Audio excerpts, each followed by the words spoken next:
Hello, and welcome back to Ministers of the New Covenant.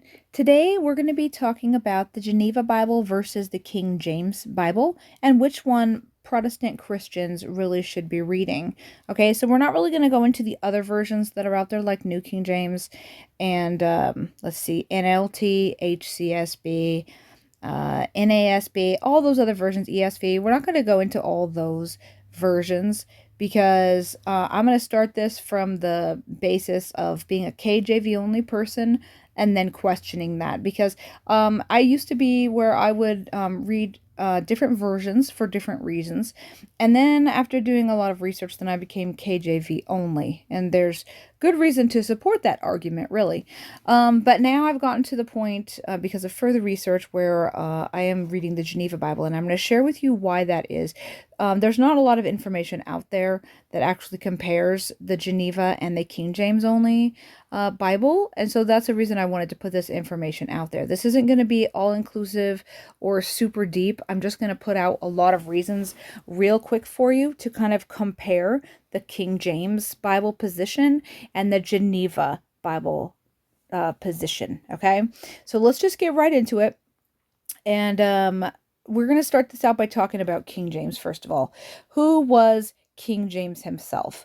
Now, King James is put out there, like, especially by the Baptists and those that are KJV only, he's put out there as this amazing, godly man who just wants to get Bibles into the hands of the people. And, and he's pivotal in getting this amazing version out there that is the one authorized version that's supposed to be like the creme de la creme of Bibles, right? This is how he is presented. But it was pretty disturbing to me to find out the truth about who this man really was. Let's start at the beginning. First off, he was a giant homosexual, okay? So even from his youth, you could say, it's literally documented about the bedfellows that he would keep, let's just say, and the men that he was in love with. Yes, he did, marry a woman, but people have said that that's, for show, essentially. Like, that's what's expected of you, and that's, by the way, the only way you can have offspring. So, which he got offspring through his wife. But that doesn't mean that he wasn't also a homosexual. And there's lots of documentation that he was indeed a homosexual, including a list of his actual partners. You can find all of that online. I'm not going to spoon feed you that information, nor am I going to argue that for people who want to make excuses for his behavior and stuff. It is a fact that he was a homosexual, okay? So that's your first strike from him being this wonderful Christian man who just wanted to do a good thing, right? So next we're going to talk about his Masonic links, okay? He was a Freemason. That right there just shot me to the ground when I found out about that, okay? He was a Freemason. He was initiated in April 15th of 1601 at the Lodge of Scone in Scotland at the age of 35 years old, okay? There's even a painting that was done of him being initiated. It hangs in the lodge. They are very proud of this history of their particular lodge over there, and that King James, was a big part of the history there. So this is something that's a fact, and people try to play games and be like, oh, was he really initiated? Was he really a Mason? Blah, blah, blah. Like, it's just a fact, okay? There's even a freaking picture of it. So we don't need to really go back and forth. I'm not going to defend this. If you want to make excuses for it, then keep reading your Freemasonic Bible, okay? That's the facts. So he was a Freemason, and he was a homosexual. This is the basis we're starting with. What else? Well, he had a friend named Francis Bacon. Francis Bacon was chief of the Rosicrucians, and he was knighted by King James in 1603, and he appointed him to assist in producing the King James Bible, okay? Now, who was Francis Bacon? He had, besides being a Rosicrucian, he was a Freemason himself. He also studied under the highest magician and sorcerer around then, and by the name of John Dee. So, and that's also disturbing, okay? This guy's supposed to be helping with the production of the King James Version, and he's a high magician and sorcerer and Freemason. Also, when he became the Attorney General over there in that country, he even tried to get prosecutions for certain people through literally having them tortured, okay? How many good church leaders have people tortured, okay? Just like King James, He was also married to a woman, but he was primarily attracted to men. He even talks with passion about his bedfellows in his autobiography. So this is once again not a disputable point. He was also a giant homosexual, and he was a major part in producing this King James Bible that was going to be put out.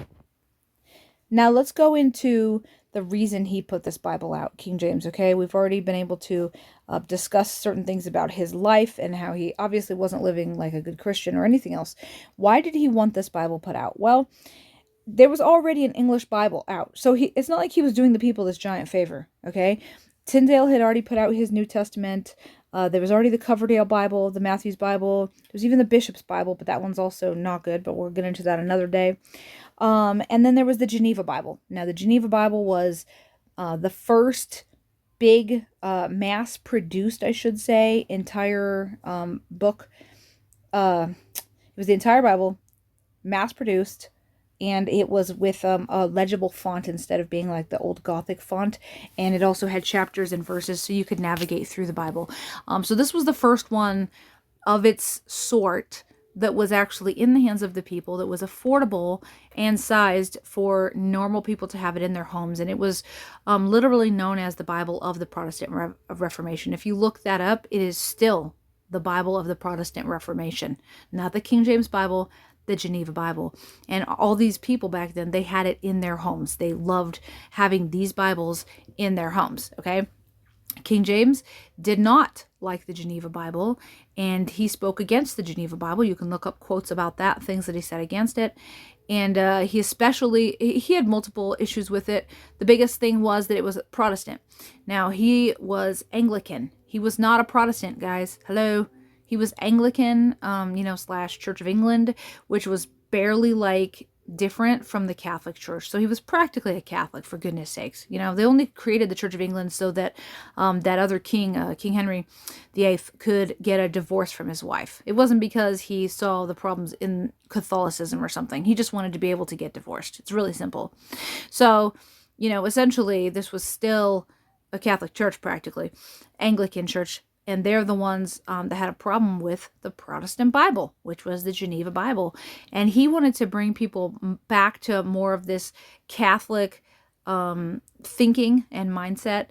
He wanted to be seen as supremely ruling, and he wanted the bishops and the church leaders to be looked at in the same way. Whereas with the true Protestants and the Protestant Reformation, people were starting to get back to this Book of Acts, early church fathers kind of functioning, where Christians were just Christians, and they would just work together and take burdens on their fellow brothers, burdens on each other, and help each other out, and all this kind of like this Christian life kind of a thing, instead of having like this church setup where you have power and you have offices and things, much like we see today in pretty much all the churches worldwide.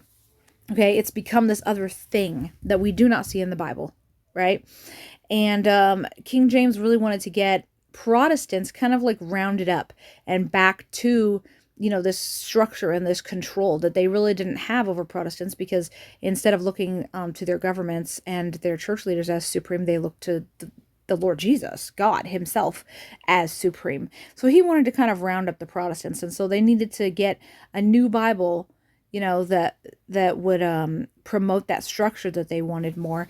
And that's what they were really looking to do with the King James Bible. They weren't just trying to make a good English version. We already had that, guys. We already had that. And so what he did was, even before the King James Bible in 1611, even before that was completed in 1611, for a few years before that, he had already been persecuting Christians who had Geneva Bibles, okay?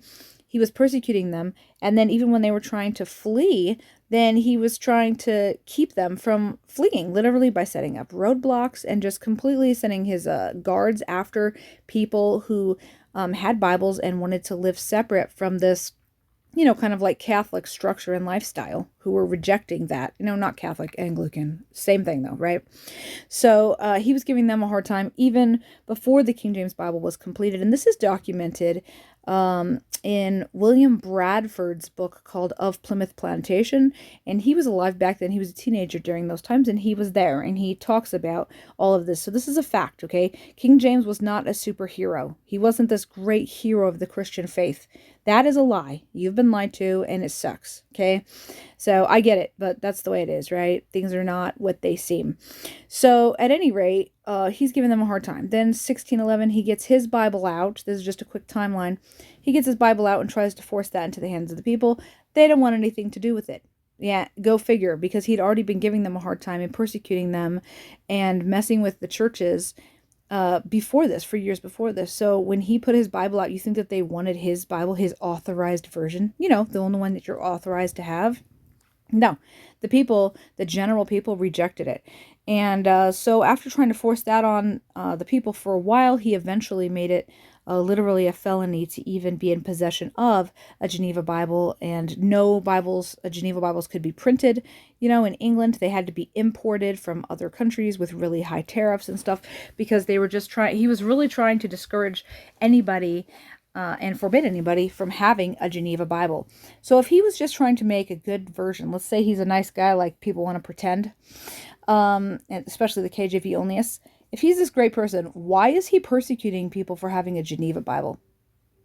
Like, if you think that you just made this great new Bible, like, sure, you'd want to promote it and be like, hey, guys, check out this Bible we made. But you wouldn't forbid and outlaw this other Bible. Why? What was so horrible about the Geneva that you had to treat people this way who just wanted to read the Geneva? Why not just let them have options then?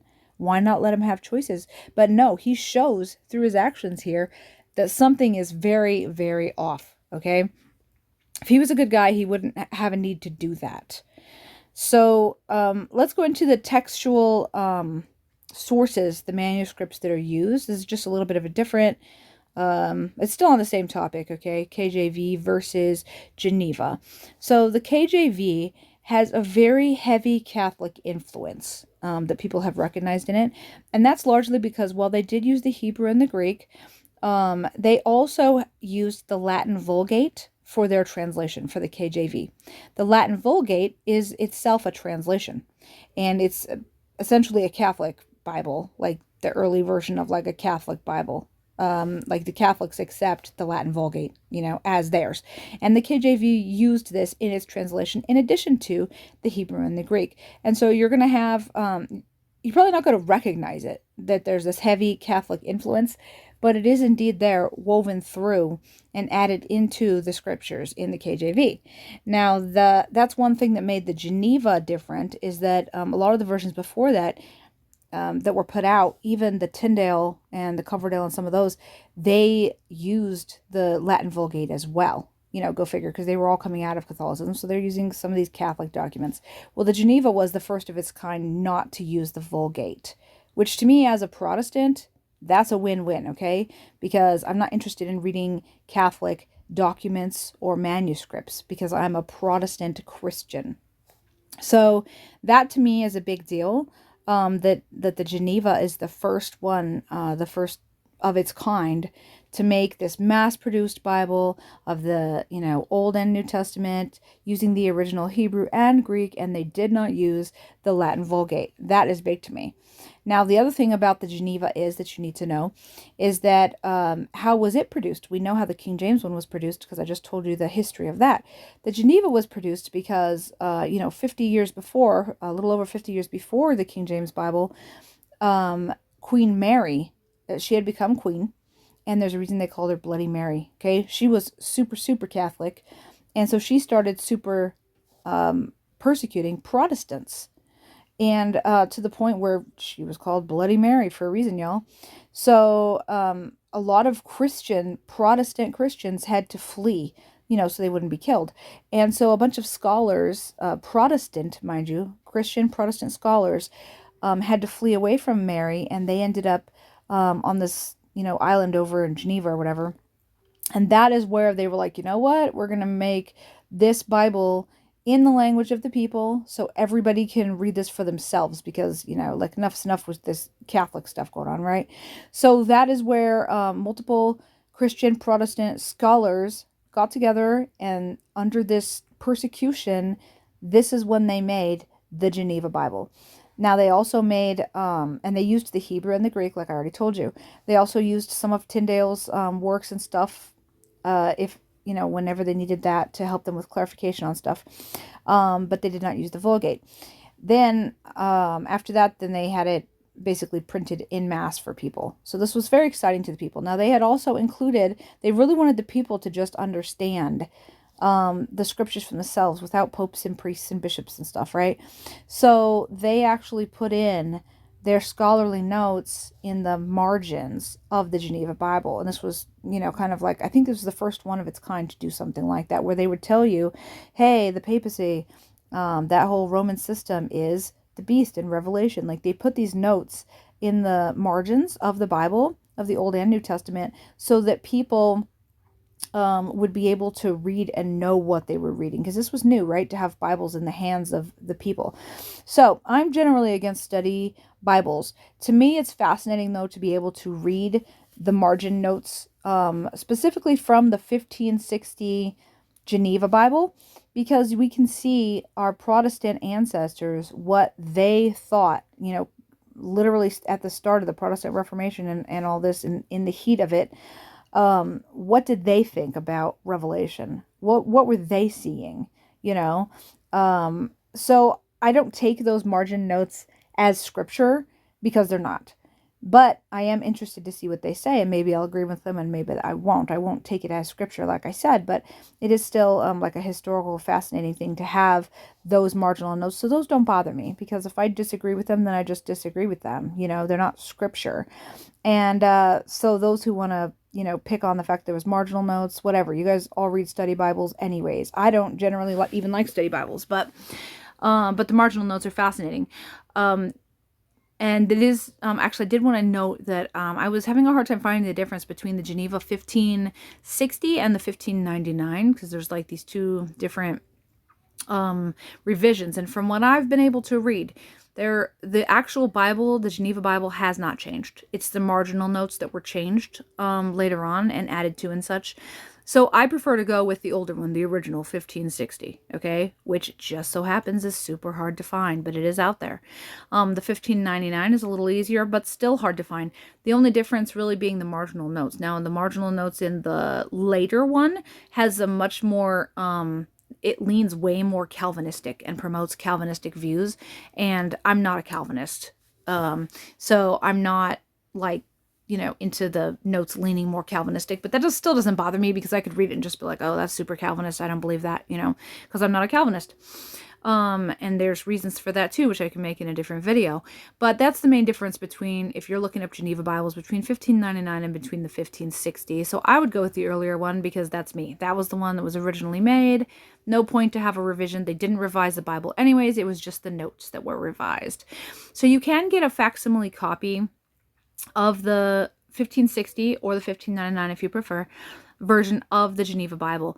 That's another thing to me that shows that this is really what we would want in our hands as Protestants, because as I already pointed out, the King James Bible was not done by Protestants, guys. It was not. I'm not Anglican. I'm not Church of England. I'm a Protestant. So I want to read the original Protestant Bible. That to me is like where it's at, if you're really looking to get into theology. Now, if you read, this is a side note, but if you're reading King James or New King James or NLT or even, God forbid, the NIV, I still believe the gospel is in all of those versions of the Bible. So you can find Christ, which is awesome. That being said, if you're going to be growing in your faith and learning more about, the atonement or sanctification or these different like theological topics, which you should care about if you're a Christian and you're trying to grow in your faith, you need to get into a good Bible, because the so-called small changes between the different versions are not so small, and they absolutely make a big difference in your theologies and your beliefs that you're going to have when you're reading your Bible all the time. Okay, so yes, you can find the gospel in the other versions. That doesn't justify all the versions being the same or whatever. Okay. So the Geneva 1560 and the 1599, those being the Bible of the Protestant Reformation. That's what it's known as. That's the Bible that I choose now for myself, being that I know about the history of the King James Bible now. I am not endorsing the newer versions, which are even worse than that. Like, if I had to choose between like the NLT and HCSB, all these versions, or the King James Bible, I would take the King James Bible, okay? But if I can do King James Bible or Geneva, then I'm going to go with Geneva because I want the best that I can get. I don't know the original Hebrew and Greek. And if you get one of those Bibles that says, oh, here's the original Hebrew and Greek, and then we tell you the translation of those words, well, that's another translation then, dude, because you don't know Hebrew and Greek. You're trusting those people, and you don't know which Hebrew and Greek documents those were at this point. Like, we're so far removed from, the time of the reformers that it's kind of craziness to try to go down that path, because you don't want to get to the point where you're just like, forget it, none of the Bibles are good anyways, right? So to me, this is where it's led back to the Bible, to the roots, the Protestant Reformation, the Bible of the Protestant Reformation, which is the Geneva Bible, specifically of 1560. And by the way, that Bible is the one that the pilgrims who were fleeing from King James, by the way, that's when the pilgrims brought over on the Mayflower and was used in the colonies. It was almost entirely the Geneva Bible that was used and trusted and loved. Okay, so my ancestors came across, not on the Mayflower, but they did come across a few years after that in the same fashion. And guess what? It's really neat to realize that you're getting back to the same thing that your ancestors cared so much about, that they were Christians, and I'm a Christian now generations later, and I'm reading the same thing that they would have read and loved and lived their lives by. And just as like kind of like a food for thought, can you imagine if they're fleeing King James and they're like, we're out of here, we're giving up our land? My gosh, people, they're giving up their land, their livelihood, everything to try to find, this religious freedom where they can read the Bible and follow it and not have, this king trying to mess with them, right?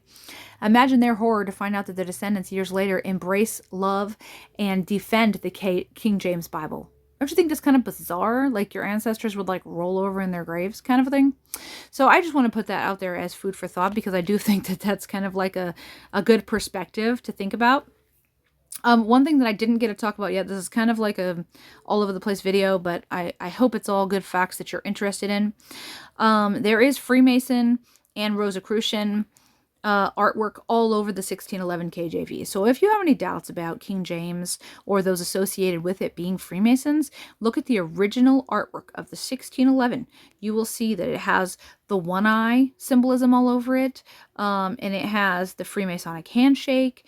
And I mean, there's like, it's literally, people have made entire videos just showing the artwork, the original artwork of the 1611 KJV and the Masonic and Rosicrucian and alchemist artistry that is all over it. So, I mean, they want you to know what they're associated with. So to defend it as this, only holy work of God that people should accept and be KJV only, and James was like this holy man and all this, you're literally having to close your eyes to the facts that this guy was a homosexual Freemason who persecuted Protestant Christian believers. That's the facts, guys. Okay?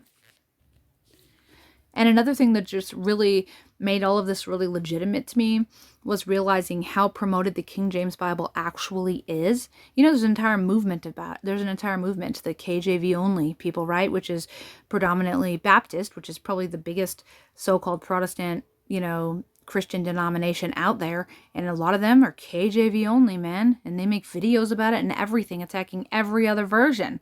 But, talking about how wonderful the KJV is. When I tried to look up Geneva stuff, there's not hardly any information out there, okay? And those who do promote it, generally when they talk against KJV, then a lot of times they're going to be pro all these modern versions, and that's not me either, okay?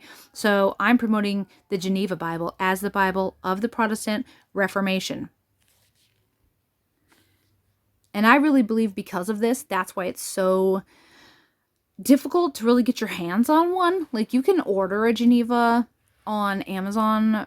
It's this little, really, I don't want to say cheapy, but basically, Bible. You can get it of the Geneva for like $20. It's not, you don't have all these options. Like when you get like a KJV, you can be like, do you want red letters, large print? Do you want, the edges golden gilded on the edges of the Bible, soft leather front, engraved? You can't have any of that with a Geneva.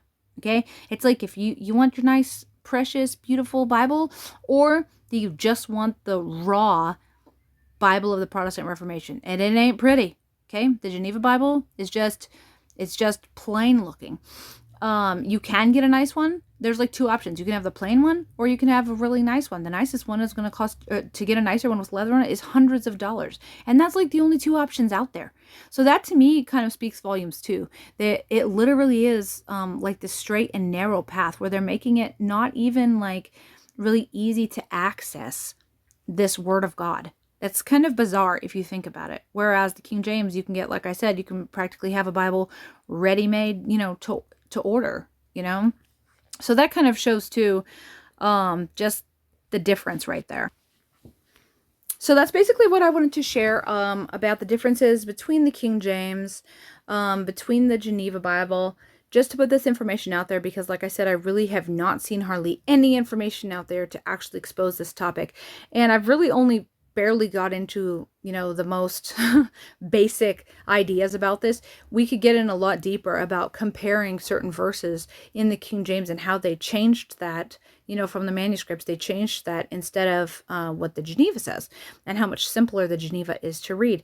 There's a lot of differences like that I might cover in future, but this is just a basic one to compare and to let everybody know why I switched from KJV only to Geneva, and to encourage you to do the same if you're really trying to seek the scriptures and seek the Lord and stuff.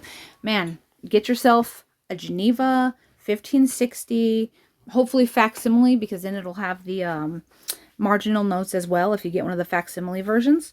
And maybe the print's a little small, so get yourself a magnifying glass, or one of those magnifying glasses that has a light attached to it so you can read it easier, but it is legible. It's not like the Gothic writing that was before it. Like Tyndale's Bible is very difficult to read because it's Gothic lettering, very chunky and not easy to read. So the Geneva is easier to read. Some of the spellings are a little bit weird, but once you get used to it, you can actually read it pretty easily. It's not that big of a deal, and it's actually easier to understand than the King James Version, which is another reason that they kind of made that, to try to add more confusion, right? Because that's what these Freemasons are about, confusion. So if you have any questions or video topics you would like covered, go ahead and post them in the comments. Please share this video with your friends so we can try to get some information out there about the Geneva Bible versus the King James Bible, and kind of expose the King James Bible for what it truly was and for who King James truly was. Okay? God bless you guys as you seek the Lord, and just keep pushing forward.